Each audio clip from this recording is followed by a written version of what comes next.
Welcome, everybody. waywardcitygames.com. I'm Jesse, here joined by Jeff. Hey, what's up, guys? Jesse, show me what you got. All right. Today, we got a fun take on Green Ominmon.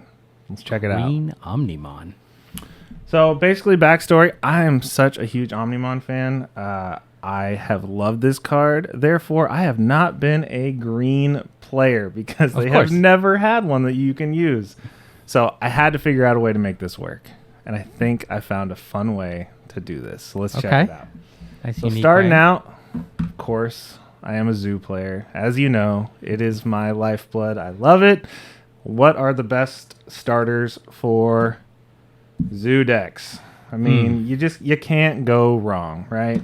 With the Demi V and the Vmon combo, you're going to get that aggression. You're going to get that draw power. And they're just going to have to do something about it. If you watch any of our other videos, this is a common theme.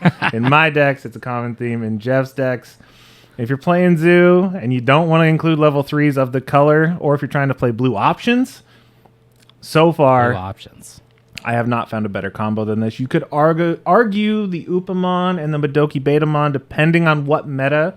So if you do need to update it for a meta where they're gaining a lot of memory, or you're seeing a bunch of jank Alphamon stuff going on, you could update for that and then risk the blue Upa. You're not going to get that consistent draw and that consistent pressure, but it is another strategy. So we're doing that. So that, obviously, not green, right? Now we're going to move into the greens. I played 2 green level 4s in Only this deck. 2 4s again, Jesse. It's like Zoo, man. What do you want to do? And they're not really level 4s. I mean, they are, but they're more meant for the gotcha, right? You're swinging Arbor for game, right? I love this card. I think that this is kind of the only level 4 you really need in this deck. It's worked out really well for me so far. So not something that's really that groundbreaking. Jesse, you know what they say about green hybrids? What's that? Great gas mileage. I love it. I love it. So now we're getting into the meat and potatoes of this deck, right? Now we're getting into our level 5s. So what do we need for Zoo, right? We need cheap level 5s. Absolutely. How else can you get going? So we're going to start with garbage. Oh, my gosh. I love the artwork on this. It's getting a lot of support, right? You got poop decks coming. You got poop on the card. True. You got poop and garbage on the card, right? Well, not only that, there's actually a really good reason why I use that card. 8K. 8K. Survives Chaosdramon. Survives Flame Hellsize. It's gonna live on the board. Survives Crimson Blaze. Yeah. So, good little starter there. We're working our way up to the best level 5, okay? So we're going next. So next we're looking for inheritables, right? Okay. So that's kind of the list I was looking for when I was picking 5-cost level 5s for green. When you're picking high DP first, and then I'm looking for inheritables because I want to swing with my big boys. Yeah. So moving into another 5-cost level 5, we're going Tauropiamon. Ah, look at that. You're the Digimon expert. Okay. Did I say that right? You know what? I don't even know on that one. I'll concede on that one. Okay. Great when attacking inheritable. When attacking, suspend one of your opponent's Digimon 5k or less. That's going to do like your Monochromons. Yep. And some other smaller blockers. I know a lot of people are playing some little smaller boys. So it's a good little 5-cost. And then moving into my favorite, and I think when this came out, I don't think either of us could believe that this was a 5-cost. No. So Mame Tyramon. What should be a Tyranno. Should trigger for Tyranno decks, but that's a whole nother conversation. All right, that's your Digimon expert over there. That's my Digimon take for the day. I don't watch the show as much as that guy does. But moving forward, so this guy has the same, pretty much, his when attacking is essentially just this guy. He's a better... But it's built into the card, so you don't even need the Tamer out to use it, right? Do you remember 1.0, or I can even say BT1, Jagamon? Yeah. The 7-cost version with the same effect. Yep. This is a much-needed upgrade, especially for these Zoo-style decks. Yeah, it's a great option. It's just... So this is my lineup. I run 12 level 5s, and I think that they're good choices. They're just cheap to get on the board, and they just set up for your next big moves. So moving forward, after the level 5s, we're going to go into our level 6s. And I do play a lot of level 6s. I play just as many level 6s as I do level 5s, which sounds weird. Even in a Zoo deck, that sounds weird, right? but I'll show you why. But that's good. You want to trigger that Mommy Tyramon. That is true. You so that hit helps with that, right? Yeah, it helps that consistency. And we'll get into the Tamers later, but I do run 2 of those Tamers as well. Oh, okay. So even the Torpeomons and the Garbage Mons, we're trying to proc that effect if we can. Just get that free Digivolve, which Green always typically does. I mean, that helps the Mega Zoo, right? Right. Get your 6 quicker. Yep. So my goal in this deck was to get up to that Omnimon. But like I really want to give good inheritables, and we finally have inheritables in green level 6s. Finally, which just didn't happen before. The last couple sets we finally got some, and I think one of the best ones is Parasitemon. Ooh, it's such a cool card. I love it. I wasn't an early adopter of it when it came out because I was just like end of attack, cool, security attack +1, like that's a cool thing. Yeah, but I just like the inheritable by itself. The other thing that can proc really cool is if. And I haven't done it yet, but when it happens, it's going to be awesome. It's going to be like the greatest day ever. You're going to have your Vmon promoted. You're going to swing with your Parasitemon. Hopefully it survives. It's 11K, so you're about 50-50, right? Yep, it's going to survive. You can tuck this under your jamming Vmon with the Demi Vmon. So you're going to swing for 2 checks with jamming, and you're going to draw a card. That's the whole deck, guys, right? Yeah, that's it. No. That's a fun tech the deck does. It's not what it's meant to do, but I love the inheritable. I think that it's really cool. Great inheritable. And why do we need inheritables in level 6s? We'll get to that in a minute.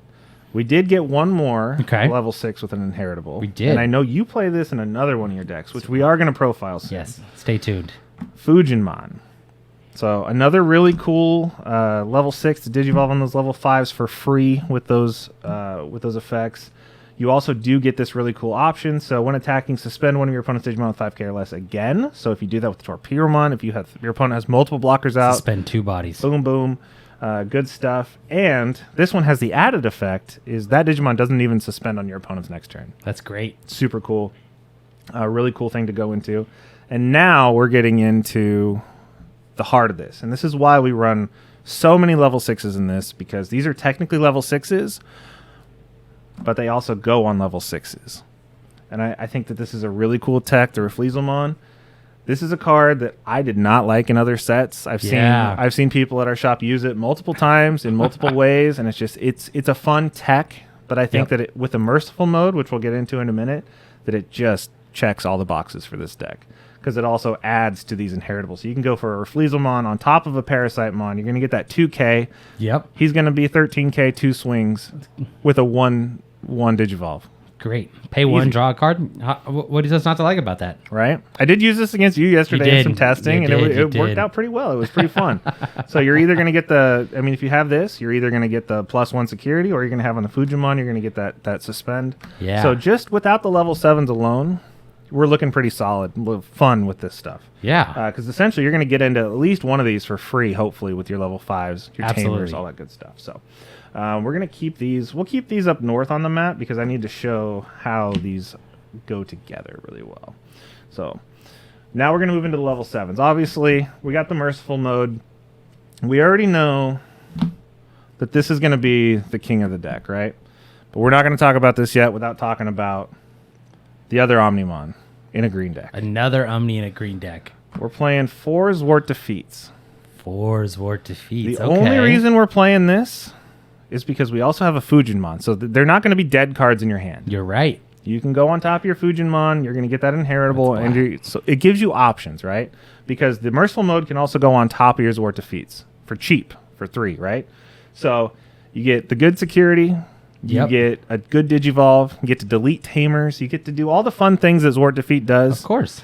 And you have options for it. Because you can essentially, there was arguments that at least you could put this in any deck. You could. A lot of people used to just throw this in any deck back in BT5. Throw in some Zwart Defeats if you didn't have anything else in your deck, or if you had the space. Cross your fingers, hope they're in your security, right? Like a lot of people did that. But I, as a rule of thumb, I never like to put them in my decks unless I had something to put them on. Like a purpose. Potentially. Yeah. Because I hate dead cards in my hand. I hate it. So essentially, you do it on Fujimon, or it comes out of your security, and then it's an easy target for your Merciful modes. 100%. And let's talk about what Merciful mode does, because I think that this was a sleeper card. I think it still is. Also based on the value of TCG. I love the alternate art. Such a good art. I think that when I read this card, I was like, how can I make that work? And then I've tried so many times to build OmniZoo, but I think that just with the way that memory abuses, like you can't just give your opponent 10 anymore. It's hard. It's not the BT 1, 2, 3, 4 days where you can just get into that level 7 turn 2. You give them 10 memory from the start, you're probably missing 4 security by the start of your second turn in the set. So now that we can't just go OmniZoo and go nuts on it, I was like, how can I make this card work? I got to make it work in green. So what Merciful mode does, when digivolving, for every mega underneath it, you get to delete one of your opponent's Digimon. There's no level requirements. There's no nothing. So the cool thing about Reflezelmon is you can throw this bad boy multiple times on top of any of these level 6s. And all these level 6s are technically megas, right? Yeah. So you can do a fat stack, and you can just stack, and then delete. Pretty much clear your opponent's board if you draw right. So it's a really cool option. Beginning of your opponent's turn, this trashes off the top, and you trash security, leaving you open. It's a free check. It's great, especially if it's on top of a Reflezelmon with a Parasitemon under it. Cool, you're still a 13k 2-check body after you trash security to start your turn. So it's a really cool kind of gotcha technique. And even going on top of a Zwart defeat at the beginning of your next turn, you scrape it, and you're still left with the Zwart defeat. It's not a terrible option. So really cool techs, really fun to do. Those are the Digimon in the deck. We'll get into... Let's go into the Tamers, because I think this is where the deck kind of spices up. Yeah. And you showed me this Tamer from BT1 and in Green Zoo, and I fell in love with it. That's what I'm running 4 of. This is the BT1 Izzy Azumi. If you don't know what this card does, it's kind of broken. And I'm surprised that it's not more expensive and people don't use it. I guess it's because it's only in this deck style. That's true. It's a zoo thing because you got to have a level 5 green out to activate it. I do like it in green hybrids. Mm-hmm. You know, I think it's tough whether I like that one more than the other 2 cost Izzy from the starter deck. Right, yeah. It's just 2 costs. Like it's too hard not to get the draw value out of it. So if you don't know what this card does, at the beginning of your turn, if you have a green level 5 or higher on the field, all you have to do is suspend this. Look at the top card of your deck. If it's a Digimon, add it to your hand. You didn't say a color. Doesn't matter. You can grab a Vmon, you can grab a Omnimon, you can grab whatever you want with that card. It's super cool. And typically, like by the end of the games that I've played with this and the decks that I've seen you build with it, you never have just one out. No. It's always worth it because it's such a good memory choker too. So you can always pass turn, give them 1, and then draw a bunch of cards on your next turn. Yep. Especially in a deck like this that runs primarily Digimon, I only run 5 options. 5 options. You just made that more consistent too. When the Merciful mode trashes himself, you're back to a green, Izzy to draw more cards. Absolutely. Great. Makes too much sense. So I run 4 of it because I need to see this. I want to see it. I want to get all of those. I want to be consistent. I want to have the Omnimon when I need it. I want to have the Fujinmon when I have a Zwart defeat because I need that black card to play it on. It's too good. Moving forward, I guess I can move some of these out of the way so we can just premiere the Tamers. I'll run 3 more Tamers. I run 2 of the Izzy and Mimis. So the Izzy and Mimis net you 2 memory if at the start of your turn your opponent has a suspended Digimon. Mm-hmm. Which typically it's kind of a 50-50 thing if they want to swing. Yeah. Actually, and a lot of times against green, people like to swing because your security is not super threatening in green. Yep. So not terrible. But the fun part about this is that it activates that gotcha that the Mame has. So you can use it on your other level 5s. And it's not Digivolve for cost, it's Digivolve for free. Which gets you an extra draw. Insane. And that's the fun part is like you get to swing with the level 5. You can go into like the Fujin or you can go into the Parasitemon for free and then Digivolve for 1 with the Reflezel and then just go nuts. And then you can go into the Merciful mode and delete a bunch of bodies. Yeah. Do all that fun stuff. So we got those. And then I run a 1 of the Memory Center Mimi, which I really like. And I found that it works well in the deck with the Vmon package. It does. Because it makes that Vmon that's already aggressive even more aggressive. It can come out quicker. Because Mimi doesn't specify what color comes out of the raising area. Right. As long as you have a green 5 on board, which you definitely have some green 5s and higher. Yeah. And I found that it keeps that really aggressive in the corner just in the fact that you're drawing so much with the other Izzies. A lot of times you're going to hit another Vmon in your hand or in your deck, add it to your hand. Cool, tap the Mimi. Guess what? I have somewhere to Digivolve it, and now it's your problem next turn already again. Yeah. It's really cool. And then just moving into the options, I mean, there's also another good reason to run that Vmon in a green package, right? I guess. It's the other broken option in the game. It doesn't get better than this option. It's the only reason to play green these days. What else is there to say about this card? It's too good for too cheap. What a great card. I can't believe that they made this card. When this came out, I was like, it does what and for how much? I mean, Gigadeath is arguably better, but at least that costs 9 and 2 has a 2-color requirement. This thing just costs 5, and you're like, cool, it's a free Kakaitis spread. You can be 5 on your turn with the Mimi and your dual Tamer. Yeah. Super easy. It doesn't get better than this card. Just activates right out of security. Cool. Like, gonna ruin your day with this. And then, of course, you got to run a one of.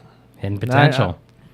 We've kind of gone back and forth on this, but I think in this deck, with the way that you want to get into that level 6 for free, it's worth suspending because you can get it. You can swing if your other procs don't go off. You can at least tap something else you got, or if you're not going to swing with, like if you have the Torpiromon out, you don't have the Tamer out, you want to swing, get that free Digivolve, or it just works so well just to go into that next level, Digivolve into a Fleezemon for 1, and then go into your Omnimon, just power through it. So. I mean, anything that's a one-of, I typically run because it's broken. I mean, it's just asking you to run it, right? In a lot of decks. I mean, Ice Wall is kind of one of those ones that kind of goes back and forth, but depending on what kind of deck you're running. But so if that was a 4-of, would you run 4 of it? No. If you were legally allowed to? I think I would probably run 2. 2? I think I would run 2. Just because it doesn't have a great security, it just goes to your hand, It's good, but it's not like one of those ones. The deck's not built around Digivolving for free. It's not a Zorb deck, but... overall, I think that this is a fun deck. It's been fun testing it, and I've had a lot of fun with it. So I'll get it laid out here, and we'll finish it up. All right. Well, here it is, all laid out. Feel free to like, comment, subscribe. Give us some feedback if you like this, if you hate this. Let's just be honest. If you hate green, give it to me, because this is like my first green deck in a very long time. So